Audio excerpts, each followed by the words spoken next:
सभी को नमस्कार। शाम के 5 बज रहे हैं और आज दूसरा दिन है, 7 दिन 7 सवाल का। फुटपाथ बनाओ अतिक्रमण हटाओ। और आप जैसे देख रहे हैं कि I am very optimistic creed. ये एक माइक भी लेकर आया हूँ मैं, ये सोच कर कि लोग आएंगे, आज नहीं आएंगे कल आएंगे। और कुछ फैक्ट्स बताता हूँ, आप बने रहिए।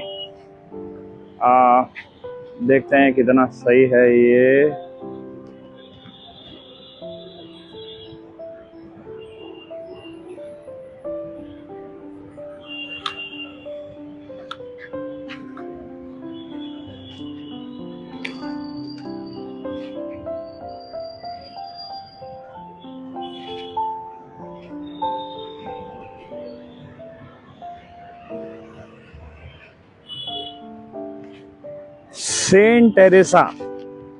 सेंट टेरेसा में जो एक मिशनरी स्कूल है, सभी अभिभावकों को पता होगा, चल गया होगा कि इन्होंने इस साल यूनिफॉर्म चेंज कर दी। हैशटैग डिस्ट्रिक्ट मजिस्ट्रेट, नाम लेके बोलूँगा, ललित रयाल जी नैनीताल के। Hashtag chief education officer Jaiswal ji. आपने हार्डली 2 या 3 महीने पहले ये कहा था कि कोई भी स्कूल यूनिफॉर्म चेंज नहीं करेगा और एसेसरीज में भी कोई बदलाव नहीं होगा। तो आपके संज्ञान में लेकर आना चाहता हूँ कि आपके दिए गए ऑर्डर को भी इन्होंने फेल कर दिया है। और वो स्कूल जो कि एक मिशनरी स्कूल है सेंट टेरेसा, तो इन्होंने अभी तक बताया नहीं है, डिक्लेयर नहीं किया है कि कौन सा स्कूल। आज हम वैसे फुटपाथ पे लेकर चल रहे हैं, बट मैं आपको कुछ जैसे जैसे अपडेट्स मिलते हैं मैं आपको अपडेट्स भी बताते रहता हूं। तो एक मिशनरी स्कूल के काम देख लीजिए। स्कूल ड्रेस चेंज करता है वो, अभी किसी को पता नहीं है कि कौन सी स्कूल ड्रेस आने वाली है। सब हवा में काम हो रहा है और एकदम से डिक्लेयर करेंगे कि ये वेंडर के पास मिलने वाली है, तो वो वेंडर के पास आप जाइए और तभी आपको मिलेगी। तो जब डिस्ट्रिक्ट मजिस्ट्रेट ने, शिक्षा अधिकारी ने, स्टेट एडवाइजरी ने क्लियर बोल रखा है, अभी नहीं, ये तो 6-8 महीने पहले भी बोल रखा था कि कोई चेंज नहीं होगा, तो ये सेंट टेरेसा जो मिशनरी स्कूल है ऐसे कैसे ड्रेस चेंज कर सकता है। अब इनके ऊपर हमको फाइन नहीं चाहिए। आप कल के दिन अगर आपकी रिपोर्ट में अगर आप बताते हैं कि आपने बुलाकर इनको ये कहते हुए कह दिया कि डांट दिया या फटकार दिया कि आप दूसरे साल से नहीं करोगे, तो ये बहुत गलत रहेगा। और अगर ये स्कूल की ड्रेस लागू होती है तो इसका पैसा जो भी लगेगा, जितने अभिभावकों, जितने बच्चों के जो ड्रेस के पैसे लगेंगे, वो सीईओ साहब आप दोगे या डिस्ट्रिक्ट मजिस्ट्रेट देंगे। क्योंकि ये क्लियर ऑर्डर के बाद जब ये नहीं हो रहा है, या फिर सरकार देगी, we are not bothered about who will give, but ये चेंज आपके बयान के बाद हुआ है। ये आपको मैं कल आपके पास लेटर भी मिल जाएगा इसका। और एज यूजुअल आपको पता है किताबें क्या कहते हैं, खुले, अभी भीड़ इकट्ठा हो जाती है करके इन्होंने एक चालाकी कर रखी है लास्ट ईयर से। ये बैंकेट हॉल्स में किताबें बंटवा रहे हैं सब स्कूल के। अब ये बात बताइए, सीबीएसई के ऊपर फिर आता हूँ। सीबीएसई मैंडेट्स के हिसाब से और शिक्षा के जो परसों कुछ दिन पहले सीईओ नैनीताल ने दिया था स्टेट एडवाइजरी के डायरेक्शन पे कि क्या कहते हैं, हर स्कूल को वेबसाइट खोलनी। 15 फरवरी डेट थी, 15 फरवरी सीबीएसई ने भी डिक्लेयर किया था जनवरी में, 15 फरवरी डेट थी इन्होंने, जिसमें कि सभी स्कूल्स को अपने वेबसाइट में अपडेट करना था कि कौन से टेक्स्ट बुक्स और या फिर रेफरेंस बुक्स आएंगे। उन्होंने वो नहीं किया, कई स्कूलों ने नहीं किया। और मैंने कुछ दिन पहले फेसबुक में चलाया, लाइव चलाया आपके सामने, डीपीएस चलाया आपके सामने। औरम शायद एक स्कूल है जिसने कम से कम कुछ मान रखा है। बाकी कौन सा स्कूल किया, इंस्पिरेशन स्कूल मैंने किया था।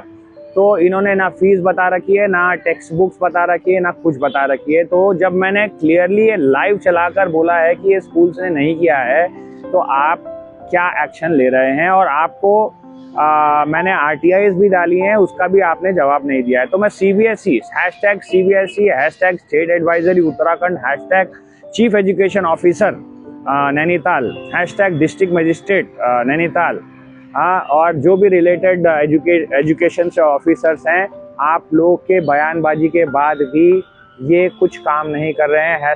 #CBSE जहाँ जो है जो बोलता है 15 फरवरी डेडलाइन है, तो क्या करोगे आप? मुझे ये बता दीजिए।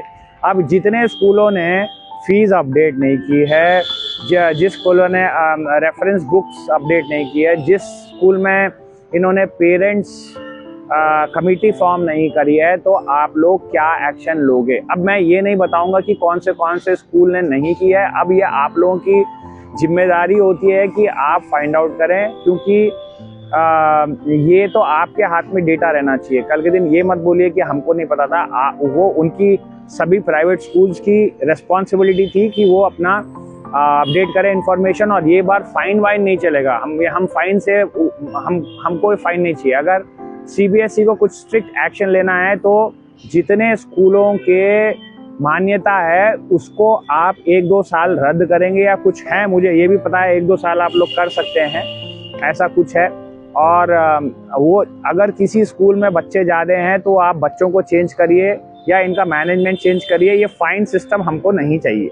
हमको ऐसे ठोस कदम आप जब तक नहीं लोगे, ये प्राइवेट स्कूल्स अपनी मनमानी करते रहेंगे। और जायसवाल जी, आपको पता है, CEO साहब नैनीताल, आपको पता है हम हाईकोर्ट गए थे। हाईकोर्ट में हमने ये बताया हाईकोर्ट के जस्टिस को या जज को कि हमारे पास तो ऑलरेडी एक स्टेट एडवाइजरी है और हम लोग काम कर रहे हैं। डॉक्टर मुकुल सती, अजय कौन है वो, आप सभी के पास गए थे, कितने 17 डिफरेंट डिपार्टमेंट्स में गए थे, क्या हुआ उसका? आप लोगों ने खाली हवे में इधर से उधर रिंगा करके खेला है डिपार्टमेंट में। एंड रिजल्ट क्या हुआ इसका बताइए, और इसके जिम्मेदार क्या कौन रहेगा? क्योंकि मैं तो इंतजार कर रहा था। आपने बोला कि ये जो लास्ट ईयर हुआ था ये साल नहीं होगा बोला था, अब ये साल दिख रहा है आपके सामने, तो आप क्या एक्शन लोगे? अगर एक्शन फाइन के रूप में अगर जुर्माना अगर कर रहे तो आई जब मैं बोल रहा हूँ पेरेंट, मैं जनता को रिप्रेजेंट कर रहा हूँ, I will not take this for granted this year. आप लोगों ने अगर इसको या स्कूल लोगों ने मजाक समझ रखा है, ये मजाक नहीं है, ये हमारा फंडामेंटल राइट है। कल मैंने गैजेट भी पढ़ा है, CBSE का 2018 का गैजेट। शिक्षा एक व्यवस्था है, बिजनेस नहीं है। ये शपथ पत्र आप लेते हो CBSE के गैजेट 2018, और वो सबमिट होता है किसके सामने? हमारे CEO, चीफ एजुकेशन ऑफिसर, जो भी स्टेट के होते हैं उनको सबमिट करना रहता है। उसमें बहुत सारे डॉक्यूमेंट होते हैं, स्कूल के लैंड के डिटेल्स, बहुत सारी चीज़ें होती हैं। तो और कोई किसी आपसे इंफॉर्मेशन मांग रहा है कि इनके स्कूल के लैंड के डिटेल्स दीजिए, तो आप बोलते हो कि आपके पास अवेलेबल नहीं है या फिर आपके टेन्योर में वो से पहले हो गया था। दैट इज समथिंग, इसको फिर से बोलते हैं बवाल टलाई। आप ऐसा नहीं बोल सकते। आपके पास 1 महीने का टाइम इसीलिए दिया है RTI एक्ट में। अगर आपके पास वो इन्फॉर्मेशन नहीं है तो आप मंगाएं। ये मैं यहाँ के एजुकेशन डिपार्टमेंट को बोल रहा हूँ, कितने RTI डाल दिए। अब कुछ ना कुछ में जितने RTI उठा के, मेरा ही नहीं है ये, मेरा केस नहीं है, बाकी लोगों का भी ऐसी है। तो ये आप लोग क्यों कर रहे हो, मनमानी कर रहे हो? आप ये सोच रहे होगे कि कुछ नहीं होने वाला है, तो ऐसा गलत सोच रहे हैं। हमको इन्फॉर्मेशन चाहिए, जो सिस्टम बना है सिस्टम को फॉलो करें।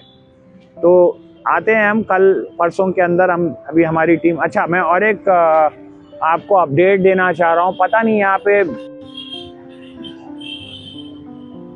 एक चीज दिखाई देता हूँ, शायद कितना सही है, और ये हमारी ऑपोजिशन पार्टी क्या करेगी।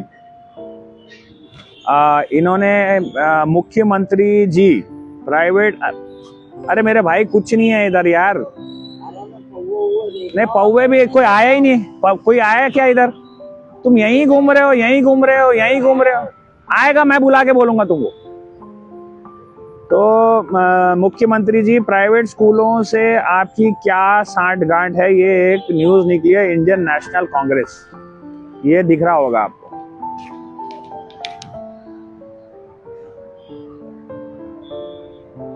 तो इंडियन नेशनल कांग्रेस उत्तराखंड ने ये टॉपिक को लिया है।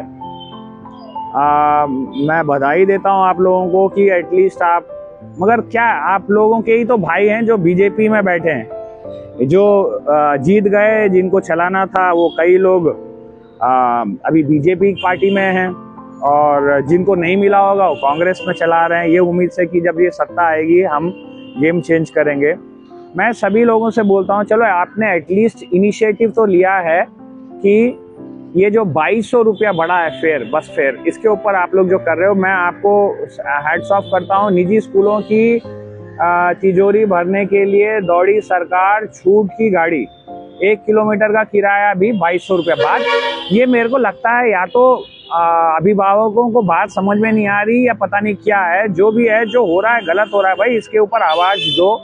मैंने एक चीज देखा था कुछ समय पहले, यहीं मैं बैठता था बाकी टॉपिक्स को लेकर, तो अंकिता भंडारी का केस में बहुत लोग आते थे। वो शुरुआत भी शायद कांग्रेस ने की और फिर धीरे धीरे काफी लोग आए। देखिए वो बेचारी बेटी तो चले गई, डेफिनेटली आप लोगों ने जो किया सराहनीय कार्य किया, बट आप अब ये बात समझने की कोशिश करिए, डेली आपके बच्चे, आप डेली हर महीने ये चीज को जूझते हो ये चीज से, तो आप अपनी आवाज करने के लिए नहीं आ रही है, कर रहे हो, और जो बच्ची बिटिया जो चले गई उसके ऊपर आप लोग यहाँ पे आकर पुतला जला रहे थे। कौन कौन आया था? आम आदमी पार्टी आई थी, बहुत सारे लोग आए थे। तो मैं और भीम आर्मी जी से तो आज बात हुई है हमारी, नफीस खान भाई साहब से, तो वो शायद आएंगे। भाई आप बात समझो, यहाँ पे ये लोगों ने ऐसा षड्यंत्र रचा है कि ये इनको कुछ फर्क नहीं पड़ता है। ये गरीबों के ऊपर, गरीबों क्या, हम भी गरीब, हम मिड वाले भी रहेंगे, तो उनके ऊपर आप सीधे समझिए ना, 0 to 5 किलोमीटर 2200 रुपए। भाई साहब क्या है लॉजिक, क्या है उसमें?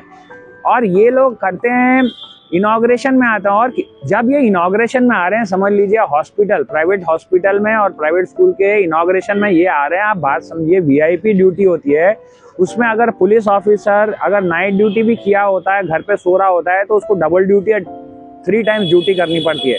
मतलब उसको अपना निजी पूरा सब छोड़ना पड़ता है पुलिस वाले को। ये डिस्ट्रिक्ट मजिस्ट्रेट, सिटी मजिस्ट्रेट, इनको प्लानिंग करनी पड़ती है। ये आ किसके ले रहे हैं, किसके लिए आ रहे हैं पता है? हमारे लिए नहीं आ रहे, हमारे फुटपाथ के लिए नहीं आ रहे, हमारे स्कूलों के लिए नहीं आ रहे, हमारे कामों के लिए नहीं आ रहे हैं। ये प्राइवेट स्कूल का इनॉग्रेशन करने आ रहे हैं, ये प्राइवेट हॉस्पिटलों का इनॉग्रेशन करने आ रहे हैं, जिसमें कि हमारा पैसा लगा हुआ है। क्योंकि हमारे लिए जो प्रशासन के लोग बने हुए हैं, वो पूरी फौज लग जाती है इनकी वीआईपी ड्यूटी में। बात समझो, ये जब तक आप लोग बोलोगे नहीं तब तक आप समझ में नहीं आएगा। आप 2200 रुपया 1 किलोमीटर का भी दोगे, कब तक सोते रहोगे घर पे, कब तक खाली बिना बोले आप लोग रहोगे, मुझे ये बता दो। तो thank you, Indian national Congress Uttarakhand ने स्टेप लिया है। वैसे मैं उम्मीद करता हूँ कि बाकी भी उत्तराखंड क्रांति दल हो गया, और बहुत सारी ऐसी पार्टियां हैं, बहुत सारे ऐसे संघ हैं। और आज एक आपको फिर से मैं रिपीट करता हूँ, हरिद्वार, #हरिद्वार, मयूर दीक्षित, आपको वहाँ के डिस्ट्रिक्ट मजिस्ट्रेट हैं, वहाँ पे 3-4 बार आपको कॉल कर दिया है, कॉल नहीं उठाते हो और ना मैसेज का रिप्लाई करते हो, ना देखते हो। वहाँ की शिक्षा अधिकारी से बात हो गया है, वहाँ का एक स्कूल है अचीवर्स होम पब्लिक समथिंग, उसने ईद के दिन अपना स्कूल खोल रखा था, और किसी टीचर ने गलती से सही चीज़ बोल दी कि उन्होंने मैनेजमेंट से प्रश्न कर दिया कि सर आज तो ईद है, आज तो छुट्टी होनी चाहिए। वो गलती से मीडिया वालों ने उनको दिखा दिया, और आज वो पीजीटी से जिसमें 32,000 उनको मिल रहा था, उससे हटा के, आज ही की बात है, आज की अपडेट कर रहा हूँ, उनको 15,000 या 14,000 देंगे करके बोला है, और ज़बरदस्ती कर रहे हैं कि आप रेजिग्नेशन दो तभी आपको एक्सपीरियंस सर्टिफिकेट मिलेगा। तो ये शिक्षा अधिकारी को तो मैंने हैशटैग और एक शिक्षा अधिकारी ने बोला कि उनके पास कोई रिटर्न कंप्लेंट नहीं है, जबकि उनके हाथ में एक उनके डिपार्टमेंट में जाकर एक रिसीविंग भी 25 तारीख को ले ली थी। हैशटैग इनका नाम भी बताता हूँ, आप ना नाम बताकर काम होगा, इधर ऐसे नहीं होगा काम। मैं आपको नाम भी बता देता हूँ, मयूर को लिखा था, ये मयूर दीक्षित, डिस्ट्रिक्ट मजिस्ट्रेट हरिद्वार के होंगे। ये दिख रहा होगा आपको, ये लाइव चल रहा है इसलिए मैं आपको दिखा नहीं पा रहा हूँ बहुत सारी चीजें। इसमें urgent assistance needed for achievers home school teacher issue, ये मैंने इनको दिया है बट इनके संज्ञान में अब तक नहीं आया है। जिस तरह से प्राइवेट स्कूल टीचर्स को दबाता है, शोषण करता है, ये एक जीता जागता नमूना है और इसके ऊपर अगर ये कार्रवाई नहीं करते हैं तो डिस्ट्रिक्ट मजिस्ट्रेट को पार्टी बनाना पड़ेगा और यहाँ के शिक्षा अधिकारी को पार्टी बनाना पड़ेगा, क्योंकि एक टीचर प्राइवेट स्कूल का एक सही बात बोलता है और आप प्राइवेट स्कूल उसको और लेबर कमिश्नर को भी देना पड़ेगा। आप कुछ इनके लूपहोल्स बता देता हूँ। 11 साल से इंसान टीचर काम करता है, उसको अपॉइंटमेंट लेटर नहीं है। 11 साल से काम करता है, उसकी ना ग्रेच्युटी है, ना पीएफ है, ना कुछ है। तो ये इतने सालों से कैसे चला रहे हैं ये शो? तो ये इसके ऊपर तो हम जाएंगे, बट मैं ये बता रहा हूँ वो हरिद्वार का है। ये पूरे इंडिया में जहाँ पे भी होगा, हम एजुकेशन से रिलेटेड जो भी रहेगा उसके ऊपर, भले पेरेंट का हो, भले स्कूल टीचर का हो, हम इसके ऊपर काम करेंगे। हमारे पास टीम है, ऐसा नहीं है कि मत सोचिए अकेले हैं, इसके पीछे बहुत लंबी वो है, एडवोकेट्स हैं और बहुत लोग हैं जो हमको इसमें सपोर्ट कर रहे हैं और असिस्टेंस दे रहे हैं। ये बात हो गई है और ये एक हो गया। अब आते हैं भीम आर्मी हरिद्वार, आप लोगों से एक रिक्वेस्ट है कि ये स्कूल को संज्ञान में लीजिए, क्योंकि ये मैं बता रहा हूँ ना, ये लोग बिना भेड़ चाल, जब तक हम लोग इकट्ठे होकर काम नहीं करेंगे ये लोग सुनने वाले नहीं है। भीम आर्मी #हरिद्वार आप लोगों को देखना है। इनका नाम नरेंद्र सिंह है और इनके ऊपर आप इनको हेल्प करिए। अगर काश मैं उधर होता तो मैं खड़ा हो जाता। यहाँ खड़े होंगे सेंट तेरेसा में, और विक्रम आदित्य ही है शायद ना ये स्कूल का नाम, इन्होंने भी कुछ कर रखा है, क्या कहते हैं, गड़बड़। तो ये हम डिटेल्स थोड़ा निकालते हैं और ये संज्ञान में मैं तो ला ही दे रहा हूँ कि ऑलरेडी ये डिक्लेयर हो गया है। सेंट टेरेसा का स्कूल ड्रेस चेंज होने वाला है और आपको पता होगा कि आपके फीस में जो है हर महीने कुछ 200 रुपया SMS चार्जेस लेते हैं। और ये लोग क्या कर रहे हैं, ये मैसेजेस अपने स्कूल के नंबर से नहीं करा रहे हैं, ये अपने टीचरों के द्वारा दूसरे नंबरों से ये मैसेजेस भिजा रहे हैं कि स्कूल ड्रेस मत खरीदिए, स्कूल ड्रेस के लिए वेट करिए और ये वेंडर जाइए, वो वेंडर जाइए, क्योंकि ये कल के दिन अपने आप को प्रूव नहीं करना चाह रहे हैं। तो ये बात समझने की कोशिश करिए। टीचरों को ही निचोड़ रहे हैं, टीचरों के ही कंधे में बंदूक लगाकर ये लोग अपनी गोली चला रहे हैं। ये हो गया। और अगेन फिर से मैं ये बोलता हूँ, नेशनल कांग्रेस पार्टी, देखिए एक्चुअली तो ये बीजेपी को ये स्टेप लेना ही नहीं था। और बीजेपी के अगर वाकई में, पहले आप लोग बात समझो, नागरिक हो आप लोग, आपके भी बच्चे पढ़ रहे होंगे, तो जहाँ गलत हो रहा है एटलीस्ट वहाँ पे बोलो। 1 किलोमीटर का 2200 रुपया हर महीना देना क्या जायज़ है? ये एक बात बताओ, पेरेंट लोगों से बोल रहा हूँ। और ये इतने बयानबाजी के बाद ये सेंट टेरेसा स्कूल ड्रेस ही चेंज कर दे रहा है, तो बात समझने की कोशिश करिए किस टाइप का गेम हो रहा है। ये ना किसी को पूछ रहे हैं, ना किसी को समझ रहे हैं, इसके ऊपर होता है। अच्छा, और आज है हमारा फुटपाथ का, बहुत खुशी की बात है, लोग चर्चा करते हैं बट आता कोई नहीं है। बट आप डोंट वरी, मैं आपको अकेले मैं रिप्रेजेंट कर लूँगा, आगे देख लूँगा, इसका कोई वो नहीं है। बट आते तो ऐसा है, सपोर्ट मिलता है, बहुत सारी अच्छी चीज़ें होती हैं। अभी 5:30 हो रहा है, उम्मीद करते हैं 7 बजे तक आएंगे लोग। और कल का दिन है हमारा रेडी वालों का और वेंडर जोन, ठेला और वेंडर जोन, तो इसमें भी मैं उम्मीद करता हूँ कि लोग आएंगे और इसको मिलकर हम लोग एक सोल्यूशन फाइंड आउट करेंगे। तो अगेन ये ना किसी सरकार, ना किसी पार्टी, ना किसी के खिलाफ है। और आप बात समझने की कोशिश करिए कि जब शासन प्रशासन इसके ऊपर काम नहीं कर रहा है तो हमको मिलकर इनको बोलना पड़ेगा कि आपको ऐसे काम करना है। तो मिलकर काम करना है, तभी होंगे काम, और घर पे बैठ के कुछ होने वाला नहीं, ठीक है। बाकी कुछ आपकी राय होंगी तो बताइएगा और कमेंट करिएगा और सपोर्ट करिएगा, यही बोल सकता हूँ। बट जब तक आप लोग धरातल नहीं आओगे तब तक मेरा बोलना फ़ायदा नहीं है। बस, और क्या, देखते हैं अभी 7 बजे तक कितने लोग आते हैं और बहुत सारे अपडेट्स मैं आपको देते रहूँगा। और हाँ, ground truth India media network से जुड़िए। मैंने इसलिए बनाया क्योंकि ये जनरली जब कोई न्यूज़ को LIU या जो पुलिस प्रशासन बोलता है कि हटा दो, ये उसी के लिए है कि ऐसी न्यूज़ फेसबुक अकाउंट को ब्लॉक करके हो सकती है, यूट्यूब ब्लॉक करके हो सकती है, बट पोर्टल से इन जनरल नहीं होती है। तो उसके लिए खोल रखा है, और कोई अदर रीज़न नहीं है। बाकी आप देख ही रहे हो मीडिया में कोई न्यूज़ नहीं आई होगी, क्योंकि मेरे को किसी ने बताया, कितनी बात सही है ये नहीं पता, कि ये एजुकेशन की बात लेके नहीं आएंगे। अभी एक कम से कम 100-150 यूट्यूबर्स, इन्फ्लुएंसर्स और बहुत सारे न्यूज़ चैनल्स हैं, पोर्टल्स हैं, उन्होंने कल का भी नहीं छापा, जबकि बहुत इम्पोर्टेंट डे था, that was related to education. कोई नहीं आया। जैसे कि कहा, ब्रिजेश जी आए, ने फॉलोअप किया अमर उजाला से, बाकी किसी को मतलब नहीं था। उन्होंने कुछ समय पहले दैनिक जागरण और दैनिक जागरण से ही आया था, कुछ आए होंगे एक दो छोटे, बट यार भाई बात समझो, आपके भी तो बच्चे पढ़ रहे हैं, आप अपनी मतलब क्या ऐड नहीं मिलेगा करके कुछ बोल रहे हैं, ऐसा होता है क्या? बहुत एक ने तो मेरे मुंह पे बोल दिया, पांडे जी काम बहुत अच्छा कर रहे हो, बट ऐसा है कि मैं आपकी न्यूज़ नहीं चला सकता। रीज़न ये है कि हमको ना विज्ञापन हमारा फिर बंद हो जाएगा। उससे पहले कुछ समय पहले जब मैं हॉस्पिटल का चल रहा था, अरे आप मेरे को फ़ोन करके बोल रहे हैं कि अरे आप हॉस्पिटल के ऊपर बहुत अच्छा काम कर रहे हो, हम आपके साथ हैं, बट हम आपकी न्यूज़ नहीं डाल सकते हैं क्योंकि मेरी वहाँ पे कुछ सप्लाई होता है, एक बोलता है, और बाकी कुछ लोगों ने बोला कि सर हमारा उनका ऐड चलता है हमारे उसमें, हम नहीं चला सकते। तो विज्ञापन आता है, रोजी रोटी चलती है, समझ में आता है, बट अगर आपको पता है ऐसा है तो आप ये पोर्टल या जर्नलिज्म या ये सब ना, आप उसके लायक नहीं हो, बात बुरी लगेगी, उसको बंद कर दो आप। अगर हिम्मत है चलाने की न्यूज़ तो चलाइए, नहीं तो खाली ढोंग मत करिए कि मैं जर्नलिस्ट हूँ और मैं फलाना ठिकाना हूँ। ठीक है, ज़्यादा बोल गया तो सॉरी, बट ये बात कड़वी लगेगी। अब I am so sorry, but सच्ची बात कड़वी लगती है, राइट? तो ये है अपडेट, और देखते हैं 1.5 घंटे में कितने लोग आते हैं। और बाकी रेडी ठेले वालों से सभी से निवेदन है, कल 11 से 1 और 5 से 7 है। ठीक है, धन्यवाद। मेरे से कुछ गलतियां हैं तो मेरे को बताइए, मैं किसी को मतलब ठोस ऐसे नहीं पहुंचाना चाहता, मेरे से भी गलतियां हो सकती हैं। मैं जहां गलती करता हूं तो मुझे आप माफ़ करिएगा और मुझे सही राह दिखाइएगा। Thank you so much.